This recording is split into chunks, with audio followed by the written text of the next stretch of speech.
Kapoka wuok, oganda ma Mombasa ne wuok karom gi kendo yuore nyasi mar M-Pesa sokoni. Mitayo kod kambi tudruok ma Safaricom jiwo johala matiyo kod lony nyasani kendo bero aluora mar chiro. Safaricom komakore kod Royal Media Services notayo nyasi no motisi ni M-Pesa Festival kaka amidi mar dhialo higni 18 mar M-Pesa e gwenge makadho wadh nam chumbi. Bende gipako johala kuom jiwo chenro mag M-Pesa pacho kae.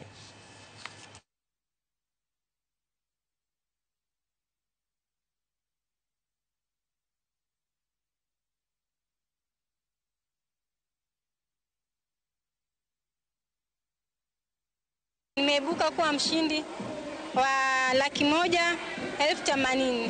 Sikujua kama siku itaisha hivi. Nilijua nakuja kusherekea miaka 18 na Safaricom. Lakini siku yangu imekuwa nzuri na nikafurahia zaidi. The excitement we can see every time we are playing M-Pesa on the boards. It's just amazing. The presenters also, Mwala and Munai, are doing a fantastic job in delivering the execution.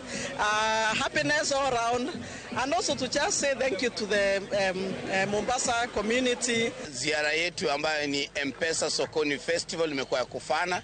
Manake tumeweza kutangamana wale wateja wa M-Pesa, wale wanatumia pochi, wale wako na till na huduma zingine za Safaricom M-Pesa tumeweza kutangamana nao. Ujumbe tumefikisha.